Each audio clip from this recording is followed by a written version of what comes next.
And then the next semester I enrolled in printmaking. That's kind of it. I decided this is what I'm doing.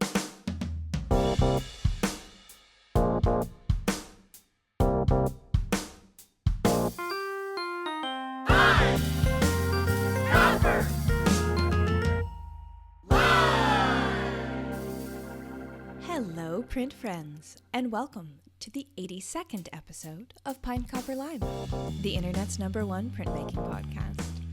I'm your host, Miranda Metcalf. I release weekly podcasts with people in the print world who are doing something a bit beyond the expected.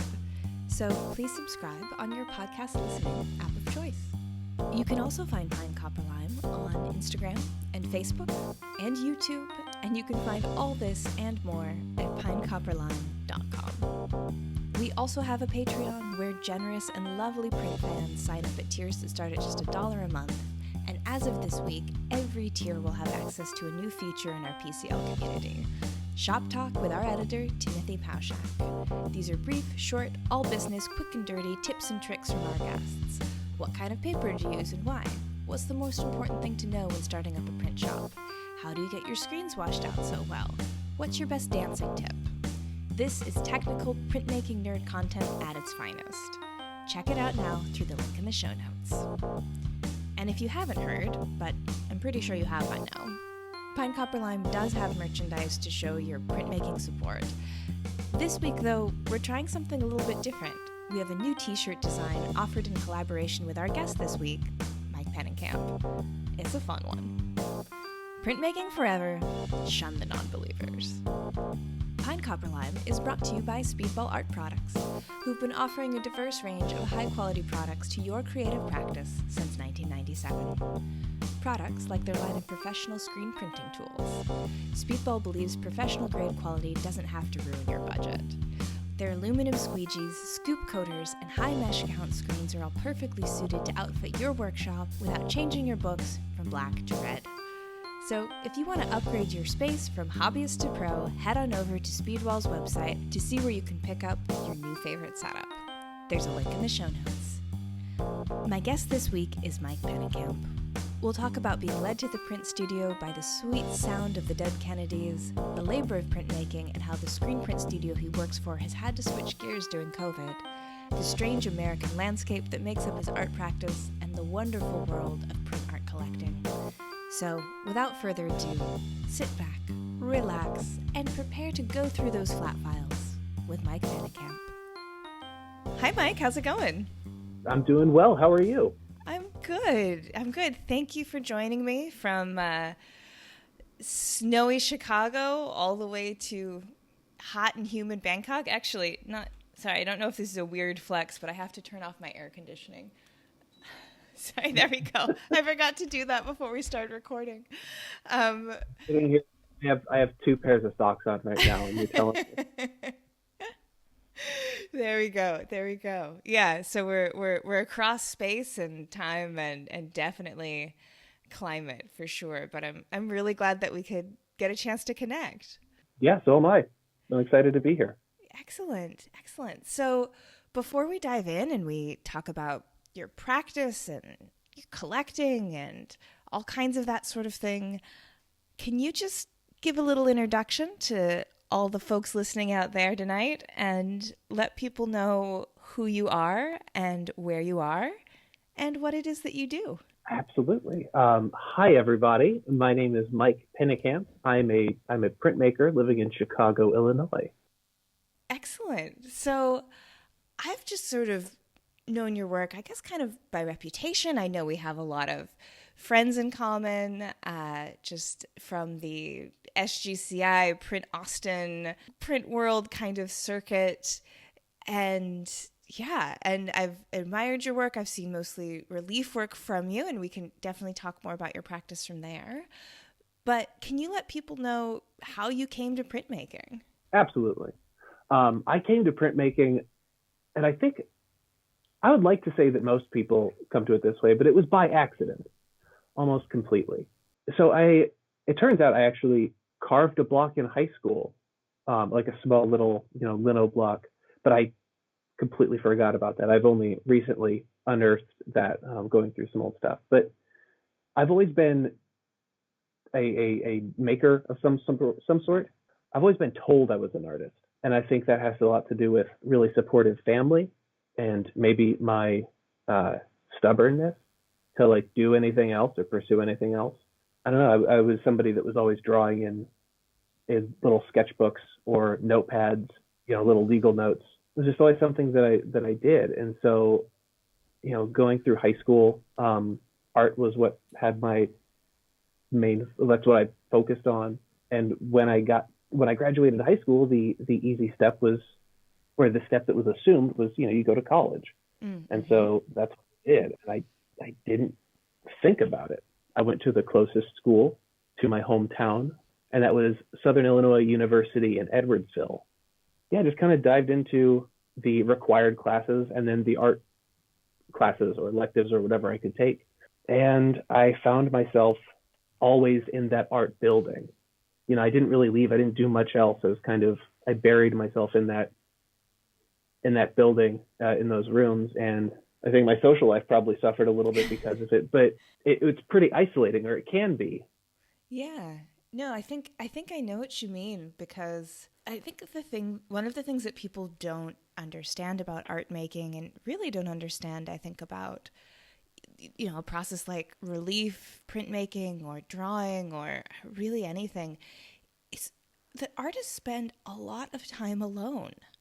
And because there's just this sheer number of hours it takes to paint an oil painting or carve a block is really quite significant. And so I think, the media shows these artists that are, I don't know, like Mr. Brainwash, like out there throwing his arm around Kanye, with a nose full of coke, like screaming with a fedora on or something. And you're like, sure. Like, that's not really what we do.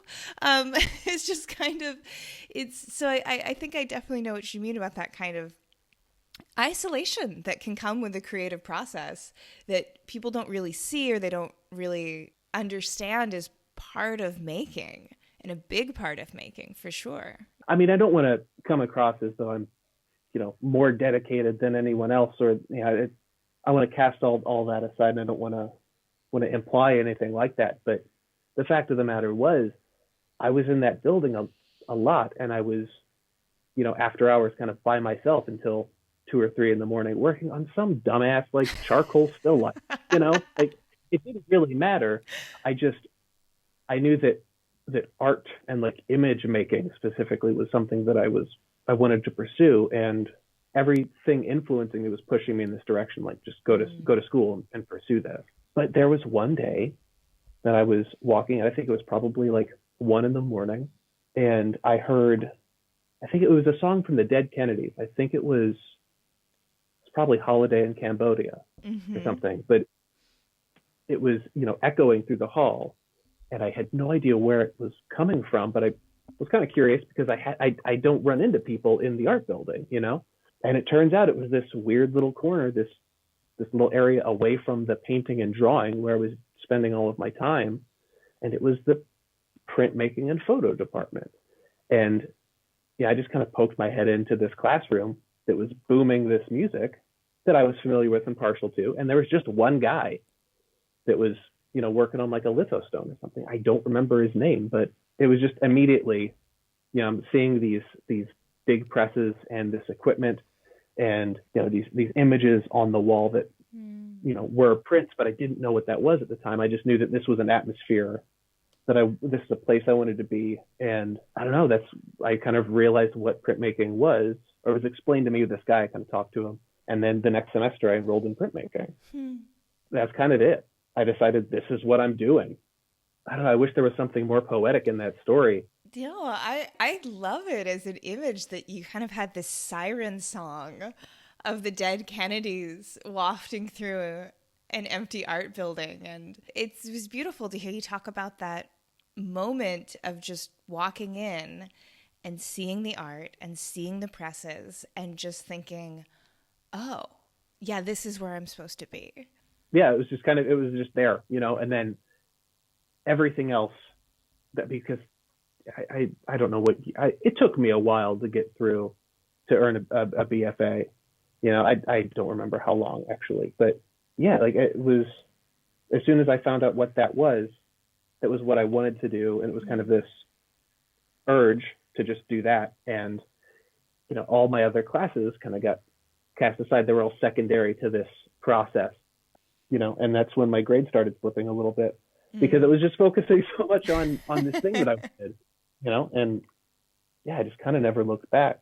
I think what was probably the most interesting was it was like the process of printmaking is work. It is a trade. And I grew up in a small town called Granite City, Illinois. Granite City is about 15 minutes across the Mississippi from St. Louis, Missouri. And it's a steel mill town. It's a really blue collar working class town.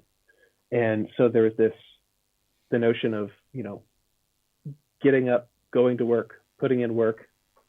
Just working hard was something that I kind of like a husky, like a husky. If they're not doing something, if they're not doing a chore or exuding this energy, then they will just kind of go nuts. So I've always looked at art making as kind of a blue collar endeavor or pursuit. And it's the work, the manual labor that's in printmaking specifically is just such a great release of that tension and energy.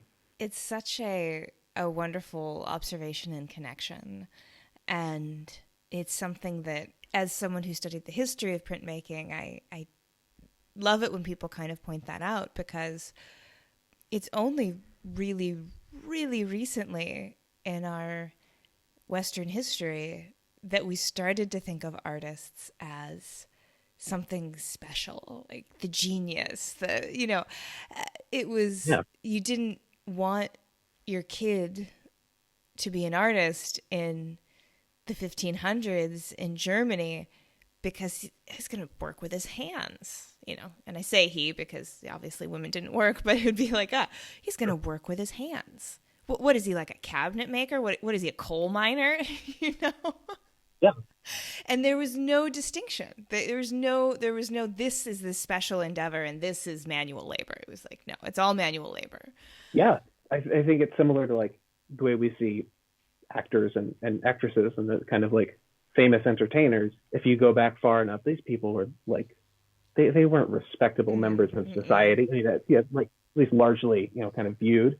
These are traveling entertainers that would show up and put on a play, and maybe some people were into it, maybe they weren't, but they'd just go to town. They didn't live big, fabulous lives. And the idea of a big, fabulous, big home and all those things that never really interested me. Something occurred to me in your story when you were talking about, this siren song of the dead Kennedys bringing you into printmaking, and you walked in and you looked around and you saw the art, and you responded to it positively and were drawn to it. And I'm wondering if, because it sounds like you knew the dead Kennedys before and then were introduced to printmaking, but there is that connection, I feel like, between punk and print. The punk aesthetic that has these high contrast images that just are down to their black and white, so they can be silk screens and woodcuts and that kind of thing, and that political activism and that sort of roughness and the quick and dirty, nothing is precious. I see that connection aesthetically, but also sort of ideologically. I wonder if that had anything to do with it. Do you think that you sort of saw something in that kind of felt familiar through your familiarity with that kind of music? I think so. I don't know if I was ever really an incredibly rebellious teenager. Maybe I was, but I was definitely always drawn to punk rock and skateboarding, and that those kind of two cultures that went hand in hand and also relied so heavily on graphics, right. And simultaneously like kind of a rejection of like the sacrosanct, Mm-hmm. The idea of like, in punk rock and skateboarding, there's also that kind of idea of a poser and somebody that doesn't do something the right way. So right. that the sacrosanct, and then also like kind of having your own hierarchy or whatever is ridiculous, but it's still there, and yeah, I guess that's kind of that need to express yourself and buck some system or some norm I guess there is a through line there. I don't know. I don't know if I'm answering that question No, I mean too it's well. you could also just say no, Miranda. There is no connection for me. If it's not there, but I just was sort of thinking about it because it's one of the great things that printmaking does is it allows some of the preciousness around art to fall away. It allows artists to make multiples so they can wheat paste it on Tuesday, and if it's torn down by Friday, the piece still did its job. And you can give your work away, and you can trade your work, and you can sort of step out of that needing that the value to be absolutely monetary, because you're not looking at an oil painting that you spent 6 months of your life making, and you need to keep it precious in order for you to live, to sell it. Yeah, and just in that kind of punk rock mindset. I don't know. Calling it punk rock makes me feel about 3,000 years old, but it's Yeah, it's hard to escape that. I don't know. Maybe I should say like, Bay or some other like what's contemporary. right. To make me feel young. Printmaking is Bay. Yeah, exactly. So it's so punk rock, like. And I think too, there's something in there about the rejection of mainstream. This, if people think that artists or painters, I need to be something other than a painter. And people who are looking for beyond what society is just saying, this is how you do things, this is the definition of things, this is what a boy is, this is what a girl is, this is what a bestseller on the New York Times list looks like as a book. These are the things you are, this is what you read. Here's 2.5 Men, it's the most popular show in America, go watch it. Like anything within that realm is people who just kind of are naturally maybe curious or even just naturally contrary, who want to say, I don't think I have to do any of those things. Yeah, I mean, it's, I guess the punk aesthetic of having a voice and making sure your voice is heard, or injecting yourself into a system. And then the idea of skateboarding, and that you skate everywhere. Right. You don't have to go to a skate park. You can go on the street and go to a little curb. You can go to the gas station outside of a 7-Eleven, but you have to do this, and you're putting your stamp on, the world, I guess. I think the same is for printmaking, and like you have a point of view and you have a voice, and the idea of a multiple and being able to create, hundreds, if you wanted to, like of one image that represents you and represents your feelings and your passion, and you can put it out there into the world, and you can just kind of, flood the market, I guess, and insist that people recognize you.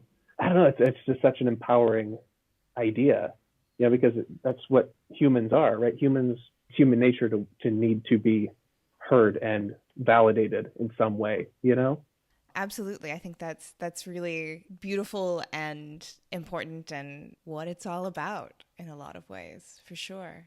So to talk about your practice specifically, I know your work through relief, through woodcut. Why woodcut of all media? How did you sort of come to that and decide to dedicate your time and your practice and all of that to that specific branch of our printmaking family? I mean, I'm familiar with several, print processes, and I don't think woodcut was the first one I learned, oddly enough. I think etching was probably the first thing I was taught. But for some reason, there's a physicality involved in woodcut specifically as the relief that I just can't seem to find anywhere else. Etching's really beautiful. Lithography is magic. Yes. Essentially. But woodcut is this, I don't know, it's a little bit brutal. It's a little more aggressive. But at the same time, what I try to do is challenge myself to be more delicate with that process. That's a terrible answer. I like the challenge in it. I think that if you etch a plate the right way, and if you process a plate the right way, it will look the way you want it. If you draw on a lithostone with the right types of crayons, and you etch the stone the correct way and print it, ink it up appropriately, you will get you can replicate your mark. But woodcut doesn't really do that. You have to rely on the tool to make the mark. And I don't know, there's just a challenge in it that I really love. And to be honest, once I started making woodcuts, every time I would branch away or branch out and pursue another process, the whole time I'm thinking, God, I wish I was making this on a piece of wood. And I don't know exactly why, but it's what I'm most drawn to. Even linoleum, like linoleum's great. People really like it, but every time I make a lino cut, I'm just furious with myself that I didn't do it on it. Yeah, it sounds like that immediacy of the mark making is really something that you really like in your process. Yeah. And that like seeing your hand create the image directly maybe is sort of tied to some of that artistic satisfaction that we all look for. Yeah, I think so. There's also something really liberating about woodcut. I know that screen printing is quick, in a lot of ways. I don't want to dump on screen printing or anything, or any process, but there's something quick and immediate to the replication process in screen printing. But woodcut printing, you can do anywhere. I have a little 8.5 by 11-inch piece of plexiglass. I have a little 4-inch brayer from Speedball, and I have a wooden spoon. And for the most part, that's what I use to make my prints. And there's this kind of troubleshooting in order to, get the right kind of pressure, the right amount of ink or whatever. But when you get that dialed in, I can just sit at a desk and make woodcuts. I don't have to have a big, litho press or an exposure unit or, these kind of things that usually, or an acid bath or whatever you need to kind of pursue those other processes. Yeah, no, that's so true. That with relatively few specialized items, you can make a lot of woodcuts. Yeah, I think it is really accessible for a lot of people to get into a woodcut. And it's confusing to explain, but I think when people see it, and when people try to do it themselves, even with just stamps, right? Like the idea of a stamp, people understand that.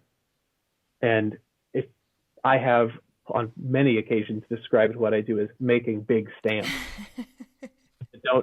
that have no way of entering. Oh, that's so funny. I feel like there's something like sacrilegious or something like that. Oh, absolutely. Oh my gosh, yeah. I understand though, but that's just me being a snob. That's just me being like, actually it's different. This isn't Michael's. But it is. It's all the same. It's ink holds on the high ground of the matrix, and then that turns into an image when you put it against something. It's the same damn thing, but it's like I'm like, oh God, not stamps, not teddy bears. Yeah, and there are plenty of printmakers that make amazing work that use stamp rubber, to carve. Yeah. And so almost precisely that's what they're doing, is making a big stamp in the most literal sense. I don't know. I've caught plenty of flack from printmakers about using the word stamp, and I'm okay with that. But I feel like I've exposed a lot of people to an art form that they wouldn't really understand otherwise by using that word. So I'm fine with it. Absolutely, and that's what it's about. Well, and the French word for printmaking is le stamp. So the French have already admitted it. We're the ones who are holding out. It is. Yeah. So in terms of your imagery, you see things from space. You see UFOs, you see cowboys, you see JFK, you see Nero, but it all does seem to fit together. There does seem to be kind of a through line there, and part of it is just your distinctive aesthetic of the way you carve, of the way you make faces and lines. But what's the through line for you? How do you know when an image comes to you and when it is sort of ready to be turned into a print? Well, first and foremost, what you said about everything going together is the greatest compliment. Oh. And it's a huge way. I don't know a lot of the times, I will lay out work and look at it and what the fuck am I doing? But I think that if there was a through line, it would kind of be this reflection of, a strange American landscape. Yeah. I'm really interested in politics. I'm also interested in conspiracy theories from a really young age. I think the X-Files probably influenced me a great deal. Actually, my partner and I have been rewatching the X-Files from episode 1 on, and there are some clunkers in there. I'm just gonna be real about that. But I don't know. When I was growing up, I was always drawing, and I also spent a lot of time in the library, and that library had a weird, like, paranormal section, which is the occult section. I know exactly where that is in my mind's eye. I can, if we were on the phone and you were out in front of that library, I would tell you exactly where to go, to get access to these books. And I don't know, like the Mysterious Universe collection, was that the one? Yes, I remember that. I loved that. Yeah, these all were like hugely influential in just, I think, showing kind of a dumb kid that there was crazy stuff out there. I don't know, as like this weird escapist sort of thing. Then, kind of growing older, becoming a little more realistic, and I kind of moved from thinking about, the ins and outs of like alien life to why we're so interested in it. I think I'm more fascinated by what an object like a UFO really represents rather than the UFO itself. Can you say more about that? Absolutely. Yeah, a UFO, I mean, you break down the name to an unidentified flying object, right? So you see something in the sky, you don't know what it is, and it becomes a UFO. Now you can do a couple different things with that. You can say, I don't know what that is, I need to figure that out. Or another way you can approach it is by projecting everything that you've learned about a UFO, or you've been told about a UFO, onto that. And then that opens up this incredible, like, imagined potentially, or like this weird world about, like, that is a spaceship. There are things flying that spaceship that aren't from this world. That implies that there's life outside of this world. And that not only that, but they are sophisticated enough to have created a spaceship, that can fly through fucking space and get to our planet. And then why are they here? Oh, well, they're here for this reason or that reason. It's like, it's a way to identify something that's unexplained. And in that identification, there is an even more complex world that's just implied there. And I don't know, like the idea of kind of simplifying a potential for discovery into something that probably just, kind of imagined and made out of whole cloth. The inherent human need to do that is really fascinating to me. It is a deeply ingrained human need to identify but not understand, if that makes sense. I think that the trope, I guess, is, a ancient person, not Neanderthal, but, whomever, right? A creature that is humanoid, that we came from, is in some area surrounded by danger, right? And, there are two people walking side by side, maybe hunting for food or looking to forage berries or something. And a shrub like shakes and they start to hear a noise.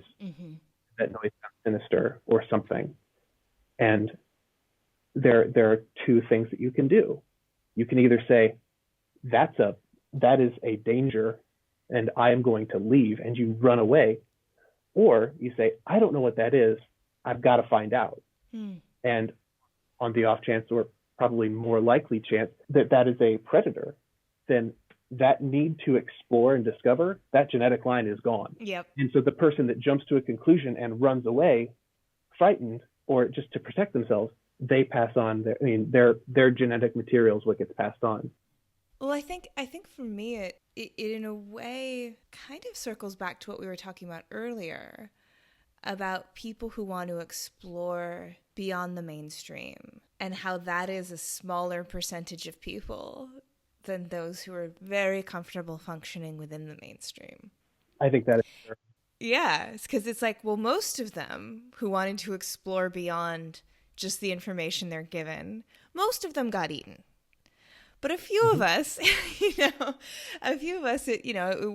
wasn't a wolf. It was a wolf cub that we then domesticated and hunted with, and and then we got stronger or something. Whatever story you want to tell. So, but I think that's in there and can definitely be tied back to this idea of like the UFO, this unidentified object that has this kind of unlimited potential. It's Schrodinger's cat, right? It's Exactly. yeah, it holds everything in because of what we don't know about it. Yeah. And I really love what you were saying about your work being the strange American landscape, because I think that that's such a perfect way to put that through line. And that's why it all has that feeling of being together, is because it's like, oh yeah, like that's it. The kind of strangeness and the shiny veneer of the unknown and the kind of grotesque tapestry that is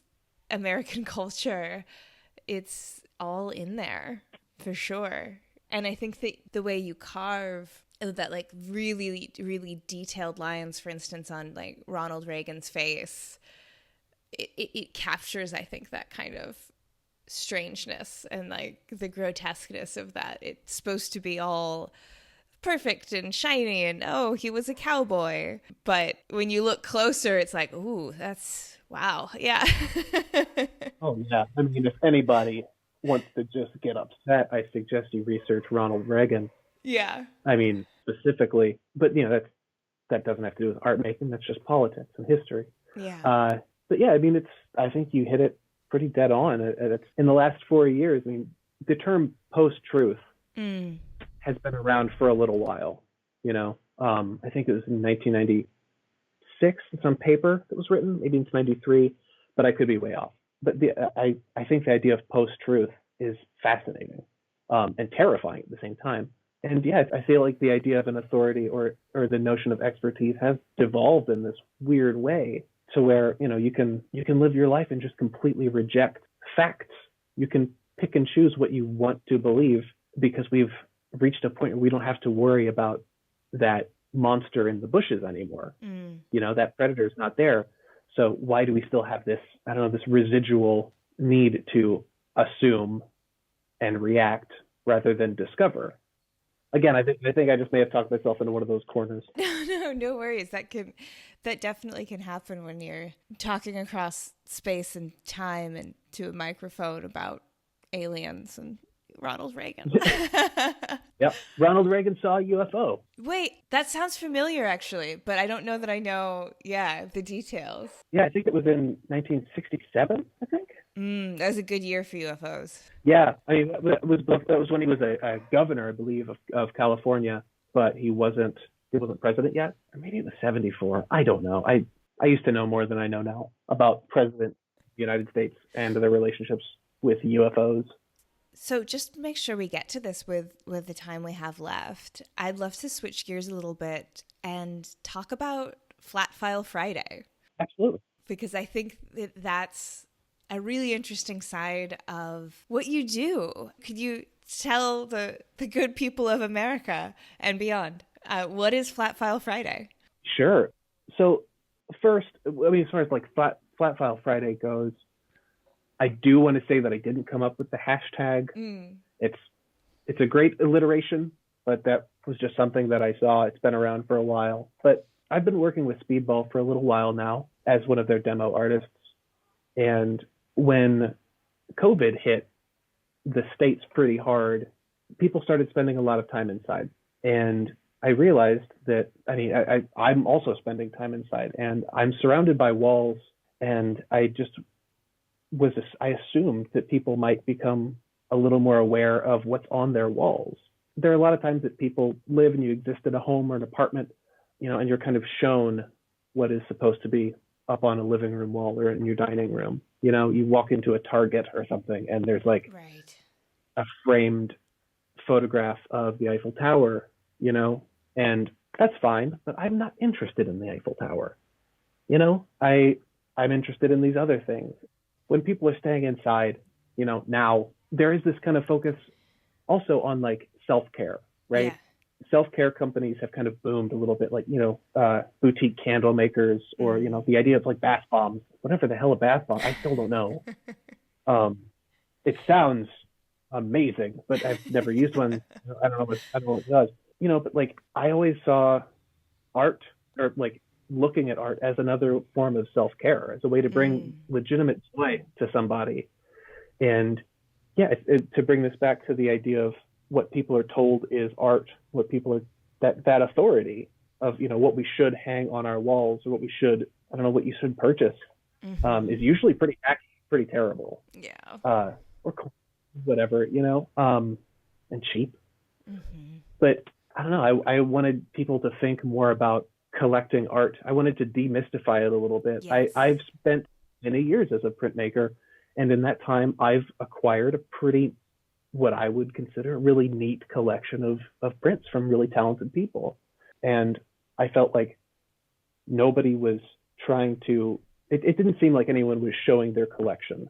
Yeah. The idea of, what art is one sort of authority, but then the idea of like what collecting art means, or, who's supposed to, or who can, whole nother. And it's really intimidating. The idea of like, I mean, at the risk of sounding pretty crass, there's the idea of an art collector being kind of like a tweed suited fart sniffer, sort of like really, asshole, right? Yeah. That, they buy, and this idea that you buy something because it's more of an investment than a legitimate thing that brings you joy. Yes. And so then there's this, like, if you're spending money, like if you go to Target or IKEA and you buy that picture of the Eiffel Tower that they've got, then you know that you've bought something that goes on the wall, and that's an art for the wall. It's a wall art, and you get to have it, and there it is. You've spent your money on this thing, and it's serving its purpose as long as it fucking hangs there. Like buying a screen print from somebody, it might be a little bit, a little blue. It might have some weird humor in it. There might be some nudity. There might be a cuss word on it, or it could be something that's really aggressive, and you don't know if you buy that, what do you do with it? Like, I don't know if I should really hang this up. I don't know if this goes on my walls. With the idea of Flat File Friday and showing works that I have that I really truly love, I wanted to kind of maybe show, not force, but encourage people to kind of branch out their idea of what artwork is supposed to be, and how they could attain it and enjoy it as a normal part of their life.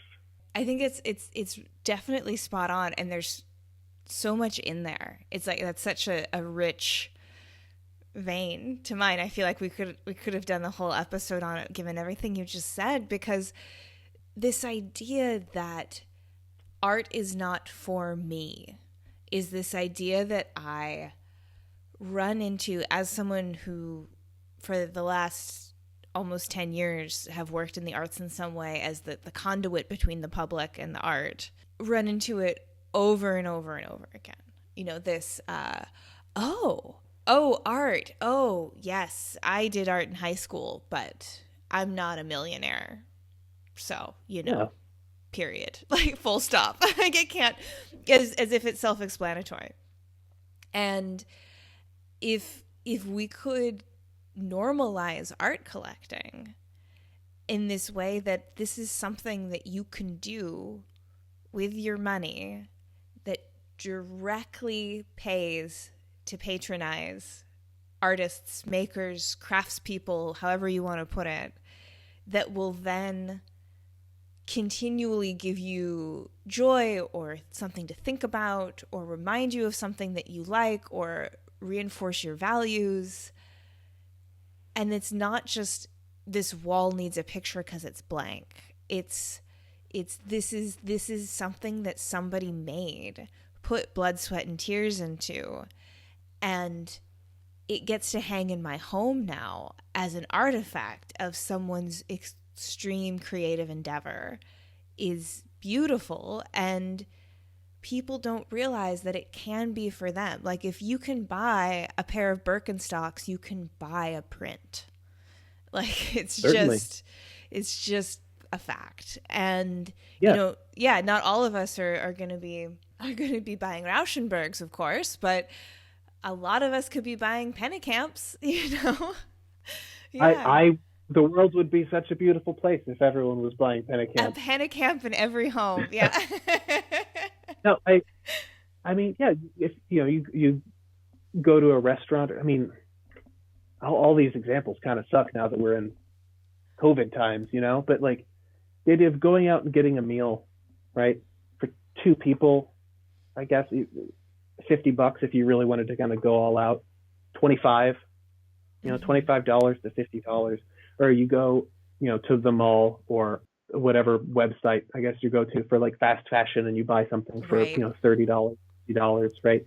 Like you can easily just not make those purchases and purchase a piece of art that may not contribute to the environmental effects of fast fashion or like all of the natural resources that are expended making whatever food at this restaurant, right? Like you can kind of cut down on emissions of like an industrial like meat manufacturer, whatever that is, save some cows, and you save some like some community in Bangladesh that's just being torn apart by whatever terrible companies exploiting those workers, and you buy a piece of art.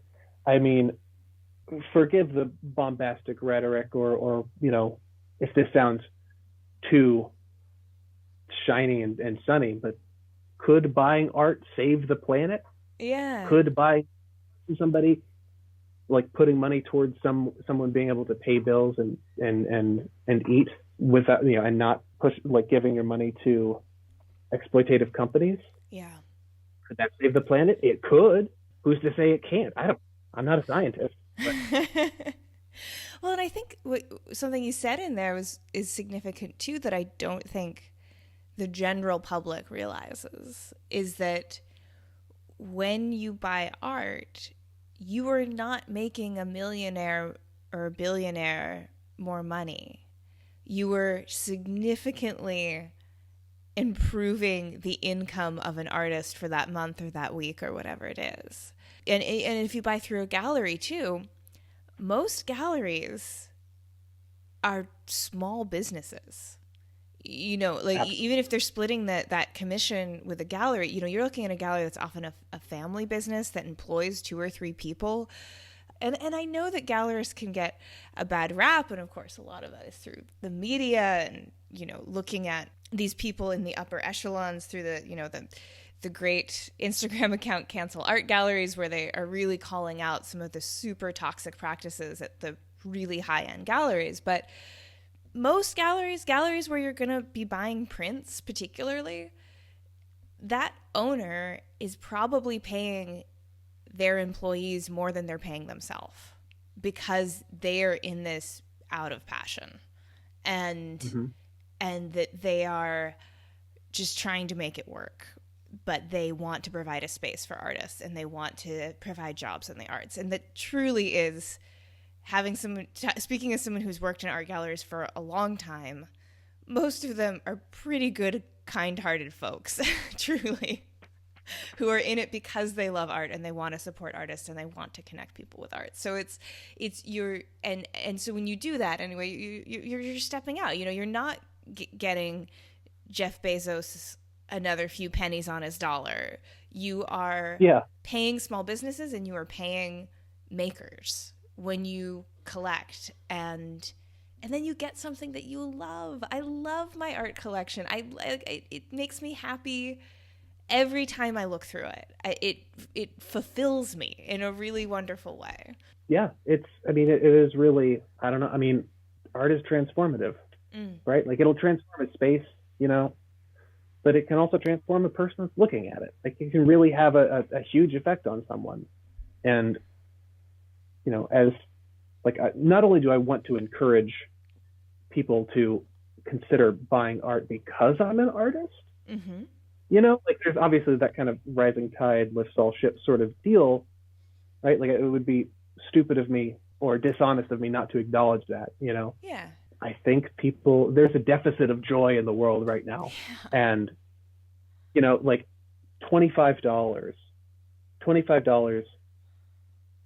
for an artist, like for a screen printed poster or something, like that fills that artist with so much joy. And if it's something that brings you joy, then you can't afford not to spend $25 on something that like just gives you a little bit of relief, something, some moment that you can have. It's like, it doesn't have to change your whole life, but if you can just think in your head, that's pretty fucking cool. Yeah.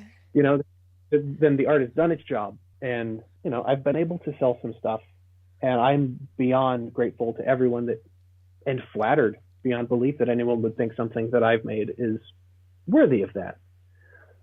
Because it's such an amazing, I don't know, an idea that something that you've made can benefit someone or transform somebody's like day or outlook. Yeah, I am not a maker in the visual sense, but every time I get an email that someone has signed up for the Patreon for this podcast, even if it's, $1 a month, I am just like shocked and grateful. I think it's kind of maybe a similar feeling of being like, wow, like you want to show that you like what I put all of this effort into. Like, that's amazing. Like, it's just, it really has that feeling. And I think too, which I think is true for a lot of makers, we make because we have to, because it's like these things need to be in the world. I need to see them in the world. I need to be working, as you say, like I need to be fulfilled in this way. And then having someone come along and be like, yeah, I like what fulfills you. It feels very almost kind of intimate and lovely, and especially if you don't even know them, it's just a kind stranger somewhere in the world. It's a beautiful experience. Yeah, it's so motivating, and it's just, I think it's probably worth noting that the Flat File Friday deal is through Speedball's Instagram account. I did not say that before, so whoops. But the idea of like, there's so many ways to support artists and creatives, through social media and sharing, spreading that word, and all that is fantastic. But that said, like the kind of financial encouragement of contributing even $1 to Patreon or purchasing, whatever you can from an artist is not only saying, I acknowledge your work and I really like what you're doing, but it's also saying like, I want you to do more. Yes, I want you to keep going.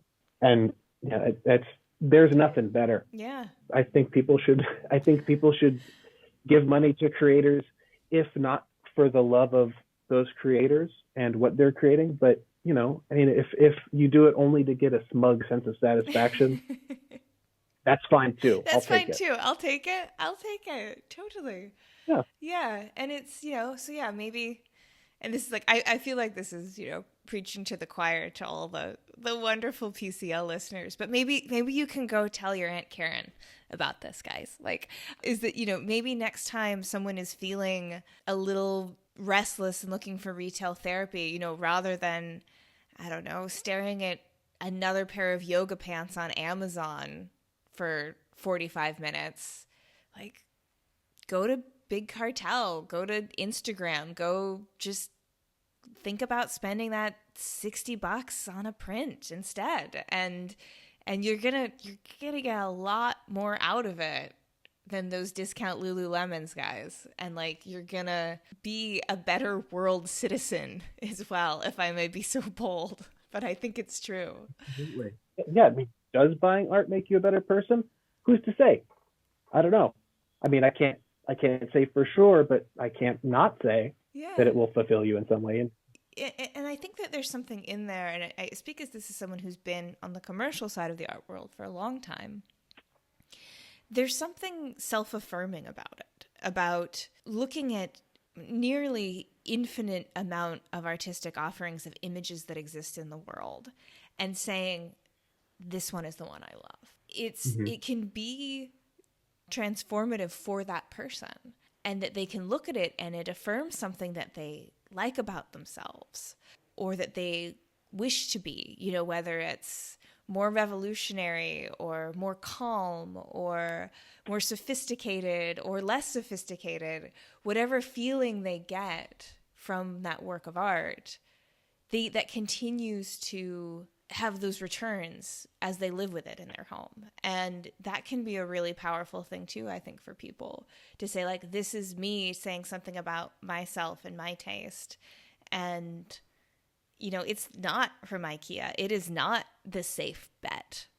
It's not the Eiffel. Yeah. It's not a bicycle leaning up against the Eiffel Tower. It is something that is unique to me. And I love that. It's wonderful to see people going through that process and helping them when they're looking for art to purchase too. Absolutely. I mean, it's an investment in yourself, in your own interests. I do think that we live in a time where people's interests are curated, right? Like, it's really easy to scroll through Instagram account or on Facebook or whatever, and you like something and you like it by pressing a button. And that is you signaling that you've enjoyed this thing, you know? And as valuable as that could be, it has, I think people have been crippled or kept from really searching, really looking for something. There's a difference between finding a song on Spotify and going to a record store and digging through like some stacks and finding the record. Yeah. You know, it's way more, it's just more fulfilling, and it's like it's an accomplishment, and you can feel good about it. You can be proud of something that you've done. That I can't help but think about legitimate interest, and I don't want to delegitimize anybody's interest. You know what I'm not trying to play that game necessarily, but like, I think people should really like stuff. Yeah. And I feel like people don't really like stuff anymore, you know? Yeah. There's something in there for me about this fact that I feel like people get this sense that because they have the internet, they have access to everything. You know, that like everything that they love is on Spotify, and Spotify will provide it for them. But it's like, oh, no, like if you go to a record store, there's guaranteed things in there that are not on Spotify that you might love. And you need to get your fingers dusty to find them. And there's that connection there with art too, where it just visually blasted through the internet. But to actually go and find that particular image that you connect with, that an artist has made, is a horse of a different color. Yeah, absolutely. You know, there are going to be things that aren't on Spotify, right? That fantastic bands don't have a Spotify account. You can't find their offerings, you know. And there are artists that also don't really have that sort of platform or notoriety, right? Like, I don't know, Picasso. Yeah. Right? Like, we all know who Picasso is, fine. But like, I'm trying to think of an artist kind of like Picasso. I'm thinking of like Leon Golub, you know, or like any other. There are just so many other artists that are out there, and to find an artist that you really love, that, not to take anything away from Picasso or Van Gogh or whomever, right? Whoever kind of falls under that, like that curse of the museum gift shop mug or tote bag. You know? Like, Frida Kahlo is a fucking badass. There's no way I'm going to take anything away from her. But, you know, like, how many times do you see somebody with a picture of someone with a unibrow on a mug? You know, or a tote bag or something, and it just kind of becomes this. She's an artist among many that don't have the impact that they once did, because they've been, I don't know, it's the one person that everybody goes to because that's what's been commercialized. Yeah. But when you find, you know, that artist that hasn't been, that's a little more unique. I'm trying to think of words that aren't so judgy. Yeah. Because I don't want to like somebody for having those interests or those like inclinations or preferences. I don't know, just kind of somebody actively exposing themselves to a wider world and trying to seek out, like, you know, whether it's musicians in the dusty stacks in a record store, or, you know, the artists in a gallery that are kind of off to the side, you know, or the artists on the internet where you just like kind of go into Instagram and type in some hashtag and, you know, find that kind of, the idea of sense and discovery and seeking something out and learning something for yourself. Oh no, we're going back to the prehistoric person and we've come home. Totally. And I think that's a great way to wrap it up, which is to like the hunt, enjoy the pursuit of art, and find something that you love. Before we sign off entirely, can you let people know where they can find you and see your work, and maybe we can get a Pennekamp in every home? Absolutely. I am on Instagram. My handle is Mike Facekilla.